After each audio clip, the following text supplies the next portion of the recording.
Hi friends, this is Kunal and welcome back to Astute Knowledge Academy. In today's lecture, we will discuss what is a standard format of answer writing, and also I will discuss with you how to write a perfect answer. साथ ही में I will share some tips with you which will definitely going to help you to improve your answer writing skill. So let's get started. चलिए देखिए, अगर मैं GIC mains की बात करूं तो एक तो गुड न्यूज़ है स्टूडेंट के लिए कि आपकी एग्ज़ाम जो है वो पोस्टपोन हो चुकी है और जो नई डेट आपको दी गई है वो है 13 मार्च। ठीक है, 6 फरवरी को एग्ज़ाम होनी थी लेकिन जो है वो पोस्टपोन हो चुकी है और अभी 13 मार्च को एग्ज़ाम होने वाली है। जैसे कि मैंने प्रीवियस लेक्चर में आपको कहा था कि आपको इन केस अगर एग्ज़ाम गेट पोस्टपोन तो you will get some bonus time to practise your answer writing. ठीक है, तो आपको वो बोनस पीरियड अब मिल चुका है। इस बोनस पीरियड को किस तरह से यूटिलाइज करना है वो मैं आज आपको बताऊंगा। जैसे मैंने पहले भी आपको कहा था प्रीवियस लेक्चर में कि अगर बोनस टाइम मिलता है तो आपका एम होना चाहिए कि ज़्यादा से ज़्यादा अपने सब्जेक्ट रिलेटेड या अपने टॉपिक से रिलेटेड जो है वो कीवर्ड्स का कलेक्शन करिए, रिवाइज करिए, साथ में एनालाइज करिए खुद जो आप आंसर लिख रहे हो उसे। अगर आपने कहीं पे टेस्ट सीरीज लगाई है then it's well and good, वहाँ से आपको ज़रूर गाइडेंस मिल रहा होगा। आई होप वो आपको बता रहे होंगे कि किस तरह से आप अपने आंसर राइटिंग स्किल को और बेहतर कर सकते हो। In case if you are not connected with any institute, do not worry, क्योंकि आज मैं आपके जितने भी डाउट्स है, जो भी मिथ्स है exam related, answer writing skill से रिलेटेड, उन सारे ही सवालों के जवाब आज आपको इस लेक्चर में ज़रूर देने की कोशिश करूँगा। सो देखिए, जैसे कि हमें पता है कि एग्ज़ाम के लिए सभी लोग प्रिपेयर कर रहे हैं, सभी के पास बहुत सारा डेटा है, सभी ने सिमिलर स्टडी किया है, कॉमन बुक्स होते हैं उसी से सबने स्टडी किया है। लेकिन एग्ज़ाम में रेस, ये एग्ज़ाम की रेस जीतेगा वो जिसके पास है आंसर राइटिंग स्किल, हम जिसे आर्ट कहते हैं। आंसर राइटिंग एक तरह की आर्ट होती है। ठीक है, सभी ने सिमिलर पढ़ाई की है लेकिन अपने जो आपने पढ़ाई की है उसे आप किस तरह से एक्सप्रेस कर सकते हो, वो आर्ट ही जो है वो आपको यहाँ पे रेस जिता सकता है, आपको एग्जाम में नंबर दिलवा सकता है। देखिए, words can be like X-ray, if you can use they properly they will go through anything. एक फेमस थिंकर का कोट है जिन्होंने कहा था कि words are like X-ray and it is really very true.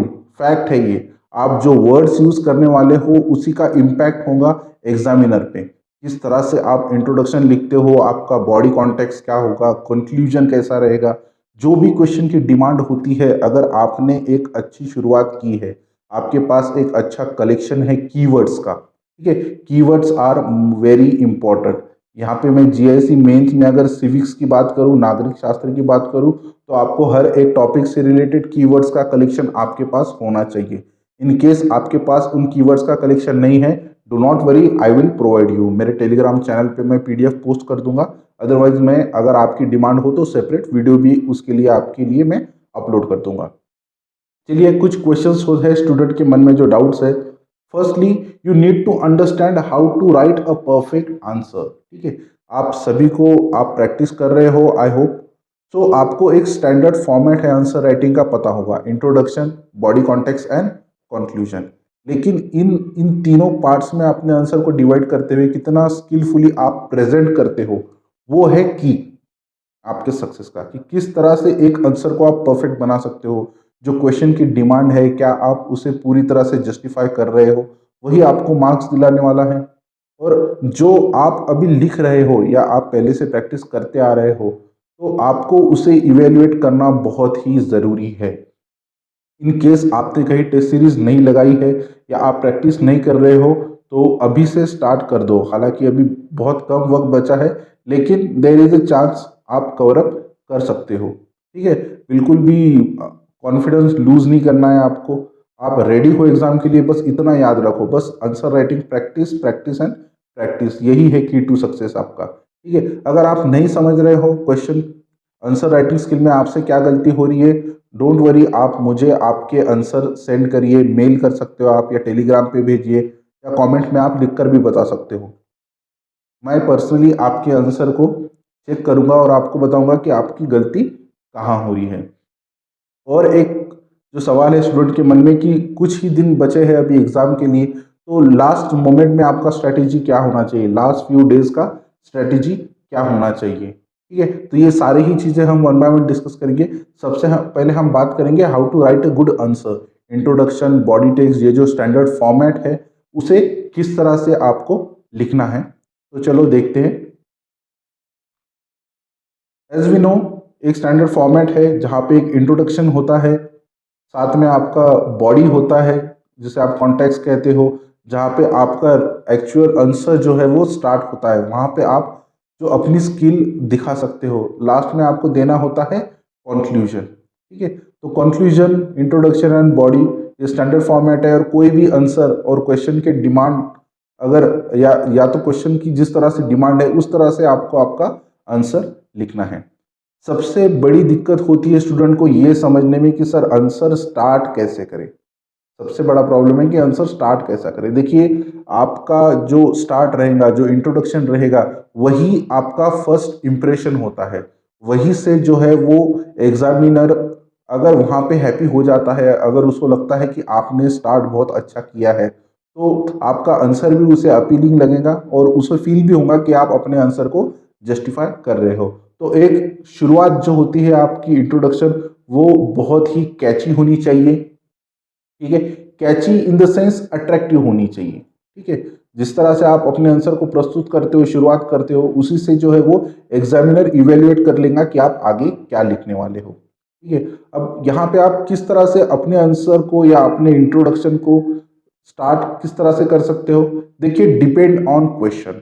अगर कोई क्वेश्चन लिबर्टी से रिलेटेड है, इक्वलिटी से रिलेटेड है, पूछ रहा है कि what is liberty, what is equality, ठीक है, तो आपको एक जो है कोई भी एक फिलोसोफर का फेमस कोट से आप आंसर स्टार्ट कर सकते हो, जो कि एक कैची फ्रेज होना चाहिए, कैची कोट होना चाहिए, जो कि आपके आंसर को भी जस्टिफाई करता हो, उससे रिलेट हो।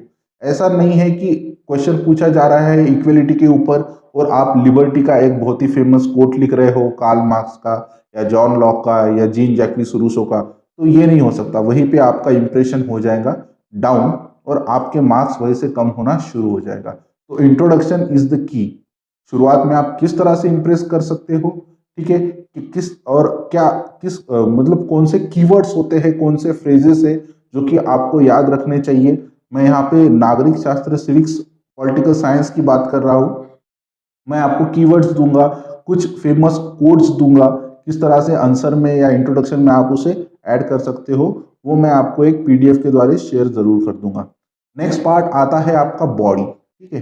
अब बॉडी इन द सेंस ये है आपके आंसर की जान, ठीक है। Answer writing in paragraph is more preferable than point wise writing, ठीक है। हम वो होता है कि अक्सर हम क्या करते हैं, बुलेट पॉइंट देते हैं, पॉइंट नंबर 1 2, या तो एक के नीचे एक लिख देते हैं, पॉइंट 1 2 3। देखिए, पॉइंट वाइज आंसर अगर डिमांड करता है क्वेश्चन, तभी ही लिखना है आपको। बेवजह जबरदस्ती पॉइंट्स लगा के आपको जो है अपनी एक तो वर्ड लिमिट होती है, आपको एक्सेस वर्ड लिखने नहीं है, ज़्यादा वर्ड लिखने नहीं है। 250 वर्ड का अगर कोई आंसर आपको लिखना है, तो आप अक्सर ये जो बुलेट पॉइंट्स है उसे जो है टालने की कोशिश करिए। आंसर जो होना चाहिए आपका पैराग्राफ्स में होना चाहिए, ठीक है। क्योंकि देखिए, आपने इंट्रोडक्शन दिया है, कंक्लूजन दिया है, तो आपने ऑलरेडी आंसर को जो है डिवाइड किया है 3 पार्ट्स में।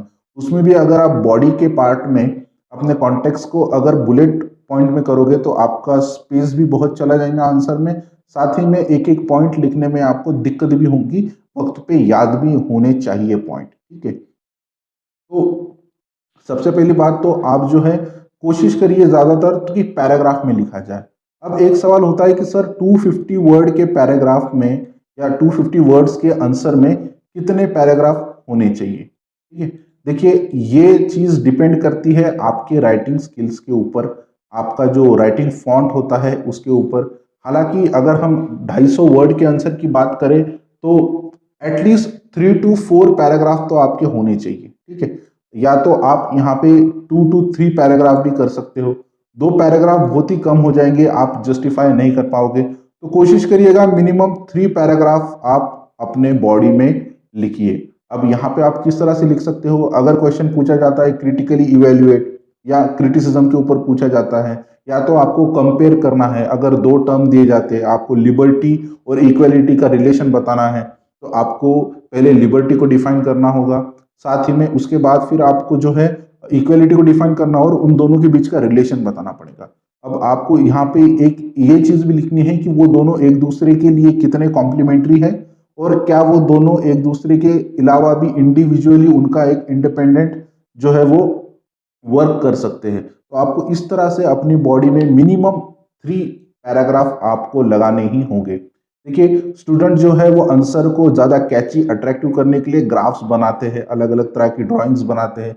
देखिए, वहाँ पे ग्राफ्स का इम्पोर्टेंट अगर क्वेश्चन की डिमांड है तभी आ सकती है।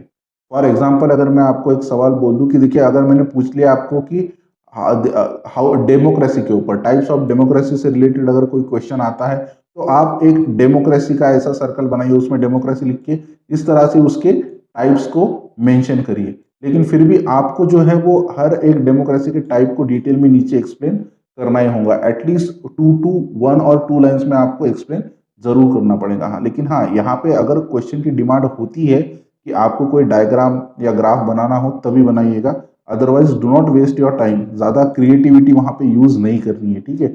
जो भी क्रिएटिविटी है उसे बचा के रखिए, आगे आपके ज़रूर काम आएगी। आंसर राइटिंग में टाइम वेस्ट कतई करना नहीं है, ठीक है। सो एक चीज़ और, इंट्रोडक्शन कितना लिखना चाहिए। एक सवाल स्टूडेंट का और एक होता है कि सर इंट्रोडक्शन कितना बड़ा होना चाहिए, 2 लाइन 3 लाइन। देखिए, मैक्सिमम 3 लाइन्स या 4 लाइन्स लाइन्स जो है वो आप यूज कर सकते हो इंट्रोडक्शन के लिए। वो इंट्रोडक्शन है, ठीक है, शीर्षक है, शुरुआत है आपके आंसर की। वहीं पे आप लंबे चौड़े 2 पैराग्राफ लिख दोगे तो आप बॉडी में क्या लिखोगे, क्योंकि वर्ड लिमिट तो सिर्फ 250 वर्ड की है। तो वहां जो है वो आप बड़ा सा लंबा चौड़ा इंट्रोडक्शन लिखने की कोशिश मत करिएगा। सिर्फ आपको क्या करना है, 3 या 4 लाइन जो आपके क्वेश्चन की जो डिमांड है उसे जस्टिफाई करता है, जो रिलेट करता है आपके क्वेश्चन से, ठीक है। बॉडी हमने देख लिया, 3 पैराग्राफ मिनिमम होने ही चाहिए 250 वर्ड के क्वेश्चन में। अगर 150 वर्ड का क्वेश्चन है तो आप 2 पैराग्राफ या 2-3 पैराग्राफ वहां भी आप कर सकते हो। नेक्स्ट आता है आपका कंक्लूजन। देखिए, आपने शुरुआत बहुत अच्छी कर दी, इंट्रोडक्शन अच्छा लिखा, बॉडी में भी जो है आपने जो है अपने आंसर को ज़्यादा से ज़्यादा जस्टिफाई करने की कोशिश की है, लेकिन अगर आप एक अच्छा कंक्लूजन नहीं देते हो, ठीक है, तो ये इतनी की हुई मेहनत आपकी पूरी हो जाएंगी वेस्ट, ठीक है। तो कंक्लूजन के ऊपर जरूर फोकस करिएगा। कंक्लूजन किस तरह से लिख सकते हो आप, to conclude your answer begin with simple sentence that brings together all the main elements.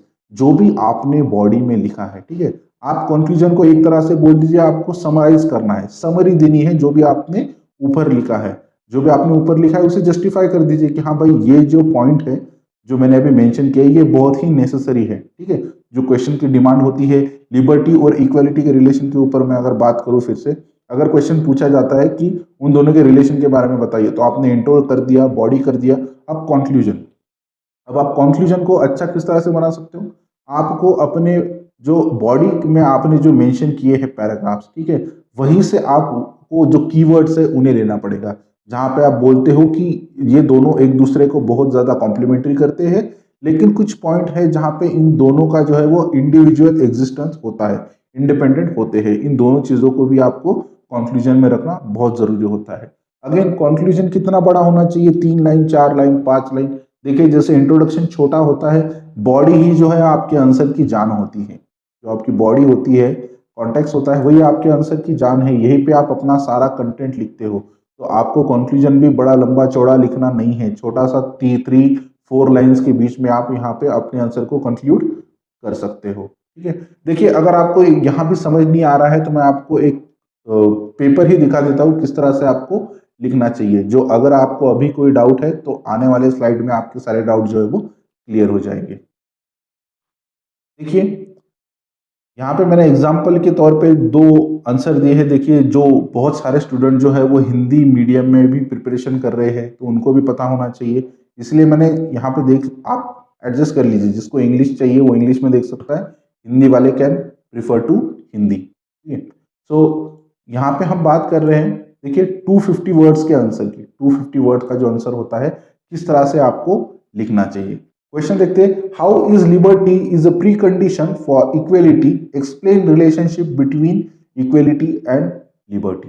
देखिए, explain relationship, critically evaluate, discuss, ठीक है, इस तरह से अलग अलग तरह से क्वेश्चन पूछे जाते हैं। ठीक है, जैसे मैंने कहा था आपको कि इंट्रोडक्शन कितना होना चाहिए, मैक्सिमम 3 to 4 लाइन्स में अपना एक कैची इंट्रोडक्शन होना चाहिए। यहाँ पे हम क्या बात कर रहे हैं, समानता, स्वतंत्रता समानता के लिए एक पूर्व शर्त कैसे है। ठीक है, तो क्या जरूरी है समानता और स्वतंत्रता एक साथ होनी चाहिए। इंट्रोडक्शन देखिए किस तरह से होना चाहिए आपका कैची। एक मैंने यहाँ पे डेविड सॉटर का कोट ऐड किया है, देखिए quote phrase, we want order and security and we want liberty and we want not only liberty but equality as well. तो यहाँ पे जो है वो डेविड सॉटर बता रहे हैं कि ये दोनों भी जो है इक्वलिटी, स्वतंत्रता और समानता एक दूसरे की कॉम्प्लीमेंट्री है या एक दूसरे को कॉम्प्लीमेंट करते हैं, लिंक है। ठीक है, तो ये एक अच्छा फ्रेज से आप स्टार्ट कर सकते हो। साथ ही आप थोड़ा एक्सप्लेन कर सकते हो लिबर्टी और इक्वलिटी के रिलेशन को, जैसे कि liberty and equality are the political idea of a present day world and describe the condition of human emancipation. ठीक है, देखिए हिंदी वाले स्टूडेंट आप यहाँ पे ये पढ़ सकते हो। ठीक है, किस तरह से हमने जो है वो हमारा परिचय दिया है, जो हमारा इंट्रोडक्शन है उसे जस्टिफाई किया है यहाँ पे। साथ में देखिए ज़्यादा टाइम यहाँ पे जगह कम थी इसलिए मैंने थोड़ा ये बड़ा लिखा है, देखिए, लेकिन आपको इतना बड़ा, इतने सारे लाइन नहीं लिए। देखिए मैंने यहाँ पे आपको बताया कि मैक्सिमम 3 to 4 लाइन्स इतना ही आपका इंट्रोडक्शन जो है वो होना चाहिए। ज़्यादा लंबा चौड़ा खींचना नहीं है आपको, क्योंकि सिर्फ 250 वर्ड है। याद रखिएगा, स्किल है, आर्ट है आंसर राइटिंग, चाहे आप जितना भी पढ़ लो, अगर आप उसे लिख नहीं पाओगे तो कोई मतलब ही नहीं होता है आपका। नेक्स्ट देखते हैं हम हमारे बॉडी पार्ट पे। यहाँ पे हमने अगेन क्या किया है, 3 और 4 पैराग्राफ्स में हमको लिखना है। ठीक है, यहाँ पे मैंने सिर्फ कुछ कीवर्ड्स दिए हैं कि जो यूज होने चाहिए आपके आंसर में। सबसे पहले आपको जो है डिफाइन करना पड़ेगा लिबर्टी को, और यहाँ पे डिफाइन करना है यानी कि बहुत सारे एग्जाम्पल डालो, या बहुत ही ज्यादा इलेबोरेट या एक्सप्लोर करने की जरूरत नहीं है लिबर्टी को। एक जो है वो स्टैंडर्ड डेफिनेशन 1 लाइन की आप बता दीजिए, व्हाट इज लिबर्टी और समानता क्या होती है। साथ ही में ऐसे थिंकर्स का आपके पास लिस्ट होना चाहिए, कीवर्ड्स होने चाहिए जो कि कहते हैं कि ये दोनों कॉम्प्लीमेंट करते हैं एक दूसरे को, लिबर्टी और जो इक्वेलिटी है वो कॉम्प्लीमेंट करते हैं, they both complement each other. ऐसे जो थिंकर्स है आपको उनके बारे में बताना पड़ेगा। इसके लिए आपको स्टडी करनी बहुत जरूरी है, साथ ही आंसर राइटिंग प्रैक्टिस। आपके पास कंटेंट होना बहुत जरूरी है। ठीक है, कंटेंट इन द सेंस जितना पढ़ोगे उतना ही लिख पाओगे। यहाँ पे देखिए पॉजिटिव लिबरल्स जो थे, क्लासिकल लिबरल हमारे, जैसे कि हेरोल्ड लास्की हो गए, साथ ही में जॉन लॉक हो गए, उनका कहना था कि इक्वलिटी एंड लिबर्टी जो है वो कॉम्प्लीमेंट करते हैं एक दूसरे को। साथ ही में अमर्त्य सेन, जॉन रॉल्स, ठीक है, ये सब्सटेंटिव इक्वेलिटी की बात करते हैं, डिफरेंस प्रिंसिपल की बात करते हैं जॉन लॉक। अमर्त्य सेन भी जो है वो इक्वेलिटी और लिबर्टी का रिलेशन क्रिएट करते हैं, वो कहते हैं कि दोनों भी कॉम्प्लीमेंट करते हैं एक दूसरे को।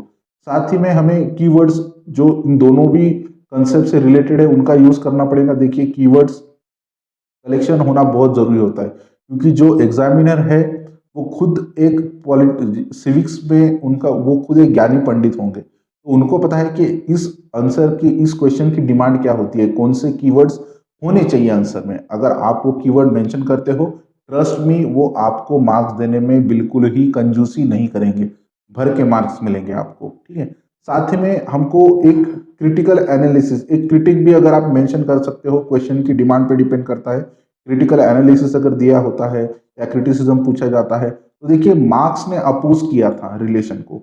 मार्क्स ने कहा था कि लिबर्टी कोई प्री कंडीशन नहीं होनी चाहिए समानता के लिए। समानता अपने आप में एक इंडिविजुअल कंसेप्ट है, उसकी खुद की एक एग्जिस्टेंस है, तो उसको लिबर्टी की जरूरत नहीं है। कार्ल मार्क्स जो कि क्या थे, क्रिटिक थे लिबरलिज्म के, कैपिटलिज्म के, तो एक हमने यहाँ पे क्रिटिक भी मेंशन कर दिया। 3 पैराग्राफ, 3 या 4 पैराग्राफ ने हमने जो है हमारे आंसर को यहाँ पे बहुत ही अच्छे से प्यार से जो है वो अपना कंटेंट या बॉडी हमने जो है वो जस्टिफाई कर दी। अब बात आती है कंक्लूजन पे। कंक्लूजन किस तरह से होना चाहिए आपका। ठीक है, अगेन 3 to 4 लाइन्स मैक्सिमम आपके कंक्लूजन में होने चाहिए। क्या बताओगे आप, देखिए यहाँ पे मैं हिंदी वाला बताता हूँ इधर। स्वतंत्रता और समानता के विचार में समझौता और प्रश्न के क्षेत्र है।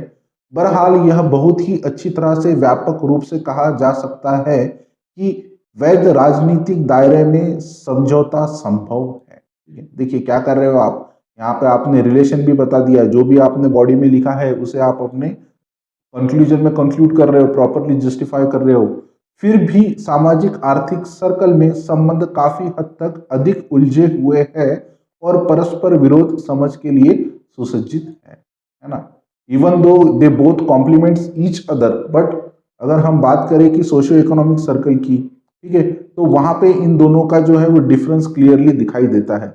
जैसे कि समानता जो है, लिबर्टी तो सबको दी जाती है ना, समानता भी सबको इक्वली दी जाती है। लेकिन सोसाइटी में हम देखते हैं कि सोशो इकोनॉमिक, अगर आर्थिक रूप से हम विचार करें तो सोसाइटी में कुछ लोग बहुत रिच है, कुछ लोग बहुत गरीब है। हालांकि सबको इक्वल लिबर्टी, स्वतंत्रता मिलती है पैसे कमाने की और लिबर्टी ऑफ अपॉर्चुनिटी की। तो इस तरह से आपने कर दिया अपने आंसर को जस्टिफाई। तो ये होता है एक स्टैंडर्ड फॉर्मेट कि किस तरह से आपको आंसर लिखना चाहिए, इंट्रोडक्शन, बॉडी कॉन्टेक्स्ट और कंक्लूजन। तो लाइंस मैंने आपको बताई है, कोशिश करिएगा 250 वर्ड्स के अंदर ही अपने आंसर को खत्म करो, ठीक है। हार्डली 250 दिए हैं, that does not mean exactly 250 word आपको याद रख के उतने ही लिखने हैं, ठीक है। एग्जाम के टाइम में इन चीज़ों में टाइम वेस्ट नहीं करना है, ये चीज़ें प्रैक्टिस से इंप्रूव होती है, ठीक है। अगर मैं आपको स्टैंडर्ड चीज़ बता दूं, एक लाइन में आप जो है वो 10 वर्ड यूज करते हो, ठीक है। अब 10 वर्ड में वर्ड्स किसे काउंट किया जाता है?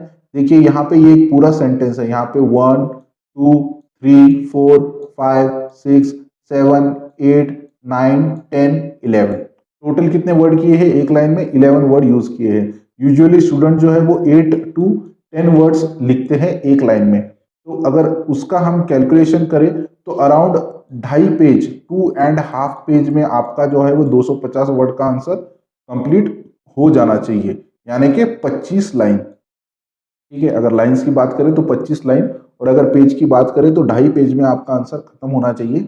250 वर्ड दिए हैं, लेकिन आप देखिए प्लस माइनस 10 चल जाते हैं, एक लाइन एक्स्ट्रा लिख दो आप, या एक लाइन कम लिख दो, 240 ही लिख दो। लेकिन जितना भी आप लिख रहे हो उसमें जो है वो क्वेश्चन की जो डिमांड है उसे जस्टिफाई करना बहुत ही जरूरी है। अगर आप 10 वर्ड कम भी लिखते हो लेकिन आपने एक प्रॉपर अच्छा आंसर लिखा है तो आपके मार्क्स वहां कट नहीं होंगे कि आपने 250 वर्ड ही क्यों नहीं लिखे, ठीक है। तो देखने वाले भी उतना एडजस्ट कर लेते हैं जो आपके एग्जामिनर होते हैं वो, ठीक है। आई गेस यहाँ पे आपके आंसर राइटिंग से जो डाउट है वो क्लियर हो चुके हैं।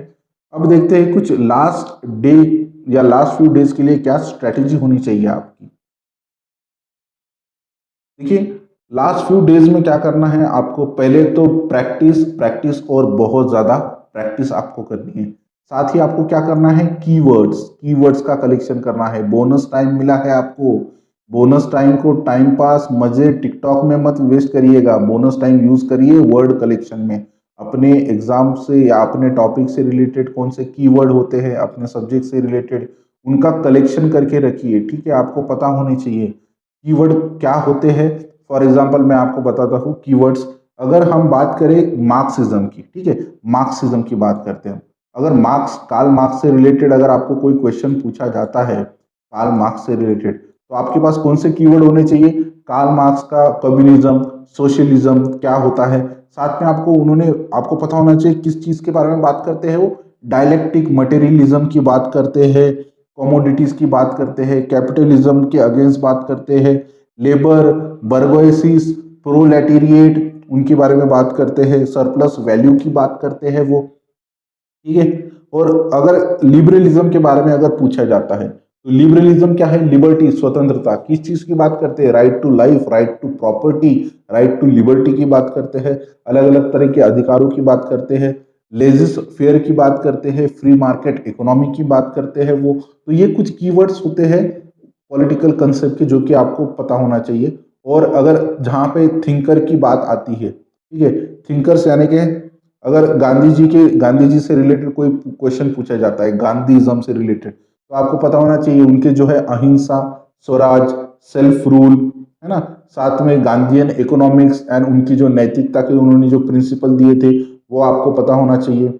धर्मनिरपेक्षता, है ना, लोकतंत्र, गणतंत्र, न्याय, स्वतंत्रता, समानता और बंधुत्व, इन सारी चीजों पे जो है वो गांधी जी ने इन सारी चीजों के बारे में उन्होंने बात की थी। तो आपको इस तरह से जो है वो कीवर्ड कलेक्शन आपके पास होना चाहिए। अगर आपके पास कीवर्ड कलेक्शन नहीं है, आपको नहीं समझ रहा है कैसे कीवर्ड कलेक्शन करना चाहिए, तो मुझे मैसेज करिए, मैं आपको प्रोवाइड कर दूंगा। चलिए देखते हैं। सबसे इंपॉर्टेंट पॉइंट, बी कॉन्फिडेंट। ठीक है, किसी भी तरह की एंजाइटी नहीं होनी चाहिए। आप अकेले ही एग्जाम फेस नहीं कर रहे हो, आपके साथ जितने भी लोग हॉल में बैठे हैं या जो एग्जाम के लिए अपीयर होने वाले हैं, सभी के मन में डर है एग्जाम को लेकर। तो बिल्कुल भी डरने वाली कोई बात नहीं है। जो आप फील कर रहे हो, आप अकेले नहीं हो, सभी वो चीज को फील कर रहे हैं। And always have a faith in your hard work. जितनी भी आपने मेहनत की है ना, अपने आप पे विश्वास रखिए। आप 100% रेडी हो एग्जाम के लिए। Always remember that. ठीक है, चाहे आपको कोई कितना भी बोल दे कि यार तुम पढ़ाई नहीं कर रहे हो या तुम ये नहीं कर रहे हो, वो किसी पे ध्यान नहीं देना है। एग्जाम आपका है, आपकी अचीवमेंट है। आपने प्रीलिम्स क्वालिफाई किया है तभी जाके आप यहाँ पे आए हो। तो किसी से मतलब डिस्कस नहीं करना है। ठीक है, अपना स्टडी हमें खुद करना है, अच्छे से करना है। साथ में जब भी आप पैराग्राफ बनाओ, कैसे होने चाहिए? स्मॉल और नीट पैराग्राफ होने चाहिए। मिस्टेक्स अवॉइड करिए। आंसर को रॉन्ग करने के लिए वर्ड्स को क्रॉस करना वगैरह, ये मिस्टेक होनी ही नहीं चाहिए। और ये कैसे इंप्रूव हो सकती है? ज्यादा से ज्यादा आंसर राइटिंग प्रैक्टिस से। जितना ज्यादा आप आंसर लिखने की कोशिश करोगे, उतना ही ज्यादा इंप्रूवमेंट आएगा। इंप्रूवमेंट आएगा, आप गलतियां करोगे नहीं। गलतियां करोगे नहीं तो आपका जो है वो आंसर मैसी दिखेगा नहीं। मैसी नहीं दिखना चाहिए, नीट क्लीन साफ सुथरा बढ़िया सा आंसर दिखना चाहिए। पढ़ने वाले को भी मजा आ जाए आंसर देख के आपका। ठीक है, साथ ही में बहुत ही आपको कैलीग्राफिक राइटिंग नहीं लिखनी है। ठीक है, कोई आर्टिस्ट नहीं बनना है वहां पे। अलग अलग बहुत ही मतलब देखिए, अगर आपकी नॉर्मली राइटिंग बहुत अच्छी है, ब्यूटीफुल राइटिंग है, तो that is well and good. अगर नहीं है तो ज्यादा अपने आंसर को सुंदर बनाने के लिए, अक्षरों को सुंदर लिखने के लिए उसमें टाइम वेस्ट नहीं करना है। इतना ही लिखिए ताकि एग्जामिनर है जो वो इजीली पढ़ पाए, वो पढ़ पाए, इतना अच्छा लिखिए बस। ठीक है, ज्यादा स्पीड में टाइम वेस्ट भी नहीं करना है हमें। ठीक है, हड़बड़ी में गड़बड़ी हो जाती है, गड़बड़ी में मार्क्स निकल जाते हैं। तो बिल्कुल भी हड़बड़ गड़बड़ करनी नहीं है। रिलैक्स माइंड से जो है वो आंसर लिखना है। ठीक है, समय managing time is the most important thing. इतना सारा अराउंड 300 मार्क्स के लिए आपको 2500 वर्ड लिखने हैं। तो टाइम मैनेजमेंट होना बहुत जरूरी होता है। और टाइम मैनेजमेंट अगेन कहाँ से आएगा? प्रैक्टिस, प्रैक्टिस और सिर्फ प्रैक्टिस से। रोज जब आप आंसर सॉल्व कर रहे हो तो टाइमर लगाकर ही सॉल्व करिएगा। कि आपको 250 वर्ड के 5 सवाल पूछे जाने वाले हैं, तो आपको हार्डली 100 हाँ 100 नहीं आइए 1 और 15 मिनट्स या 1.5 घंटा आसपास आप ले सकते हो वहां पे। ठीक है, और इम्पोर्टेंट चीज, डोंट डू रट्टा। ठीक है, रट्टा होता है ना, आंसर पढ़ लिए, फ्री में मिल जाते हैं इंस्टीट्यूट की तरफ से आपको कि भाई लिबर्टी के ऊपर ऐसा क्वेश्चन आएगा, ऐसे तोते के जैसे रट लो और वही के वही वहां जाके छाप देना। ऐसे नहीं होता है, मार्क्स नहीं मिलेंगे आपको। रट्टा कतई नहीं मारना है आपको। ठीक है, रट्टा मारने वाला पॉलिटिकल साइंस सब्जेक्ट में ही साइंस नाम आ रहा है आपको। तो हर साइंस की हर एक चीज कैसी होती है? लॉजिकल होती है। और स्टडी भी कैसे होनी चाहिए? लॉजिकली लिंक करना है आपको, सारे कंसेप्ट को एक दूसरे के साथ लॉजिकली पढ़ना है। हाँ, अगर आपको रट्टा मारना है तो कीवर्ड्स का रट्टा मारिए। उस चीज के लिए आपको कोई दिक्कत नहीं होगी। जो कीवर्ड्स होते हैं, जैसे मैंने आपको अभी मेंशन किए थे कीवर्ड्स कौन से होने चाहिए, वहां पे आप रट्टा मारिए, नो प्रॉब्लम। लेकिन आंसर राइटिंग कहीं से आप कॉपी करके वैसे के वैसे ही छाप नहीं देना है। मार्क्स मिलेंगे नहीं, ट्रस्ट में। ठीक है, नेक्स्ट देखते हैं। How do you have a concrete points for all the answer? ठीक है, आंसर पढ़ाई तो बहुत ज्यादा की है हमने, लेकिन क्या आपके पास कंटेंट है अपने आंसर को लिखने के लिए, एक्सप्रेस करने के लिए? तो कंटेंट यहाँ पे कॉन्क्रीट पॉइंट, यानी कि आपके पास अच्छे पॉइंट होने चाहिए जो कि आपके क्वेश्चन को जस्टिफाई कर सकते हैं। ठीक है, तो ये चीज बहुत इंपॉर्टेंट है। यहाँ पे आप इन कॉन्क्रीट पॉइंट्स में आपके कीवर्ड्स भी आते हैं। ठीक है, कीवर्ड्स जो कि मैंने आपको बता दिए ऑलरेडी। नेक्स्ट देखते हैं। In last few days you should just revise the topic and collect important keyword. क्या होना चाहिए? कुछ दिन बाकी है, अभी बस 1-1.5 महीना बचा है एग्जाम के लिए। क्या करना चाहिए इस पीरियड में आपको? ठीक है, सबसे पहले तो अपनी सेहत का ध्यान रखिए। वो सबसे बड़ी चीज है। अगर आप अपना मेंटल और फिजिकल दोनों भी चीज आपकी अच्छी होनी चाहिए। क्योंकि अगर एग्जाम के टेंशन में आप खाना नहीं खा रहे हो या एक्स्ट्रा एफर्ट डालने की कोशिश में अपनी सेहत खराब कर रहे हो, तो ये चीज आपको एग्जाम में दिक्कत देंगी। वक्त पे आपको चीजें याद नहीं आएंगी। अच्छी पूरी नींद लीजिए एग्जाम के पहले, पूरा 1 महीने से प्रॉपर शेड्यूल बनाइए, बढ़िया एक्सरसाइज करिए, खाना खाइए। ठीक है, योगा वगैरह आप करते हो, that is well and better. और टेंशन नहीं लेना है। ठीक है, एग्जाम है, कोई बड़ी चीज़ नहीं है, इतना हवा बनाने की ज़रूरत नहीं है इसका, ठीक है। एग्ज़ाम है, आते रहेंगी जाते रहेंगी, इतना याद रखिए कि आप एग्ज़ाम के लिए रेडी हो, टेंशन नहीं लेना है। साथ में जो बचा हुआ अभी जो बोनस पीरियड आपको मिला है ना, सब लोग खुश होंगे बोनस पीरियड को लेकर, तो इस बोनस पीरियड को प्लीज़ अच्छे से यूज़ करिए, यूटिलाइज योर टाइम प्रॉपरली। आप already answer writing practice start कर चुके हैं ऐसा मैं मानता हूँ। अब आप एनालाइज करना शुरू कर दीजिए कि कहाँ पे इम्प्रूवमेंट की चांसेस है, कहाँ से ज़्यादा कीवर्ड्स मिल सकते हैं, कितना और ज़्यादा आंसर को हम स्किलफुल बना सकते हैं। और यही आपका की टू सक्सेस है एग्जाम में एस करने के लिए, सबसे रेस में नंबर लाने में, ठीक है। सो आई गेस जितने भी आपके डाउट्स है मैंने सॉल्व कर दिए हैं। अगर फिर भी कोई डाउट्स है आपके तो yes you can comment me, आपके पास कमेंट बॉक्स खुला है, जाइए सवाल पूछिए वहाँ पे। टेलीग्राम चैनल पे भी आप आकर मुझे हेल्प ले सकते हो। अगर आपको किस तरह से आपके आंसर एनालाइज करना है ये नहीं पता तो आपके आंसर आप मुझे भेजिए, मैं आपको बताऊंगा उसमें क्या इंप्रूवमेंट हो सकती है, ठीक है। डोंट वरी, कोई चार्जेस नहीं है, फ्री है, ज़्यादा प्रैक्टिस करो। कोई भी डाउट आता है प्लीज़ कॉन्टैक्ट मी।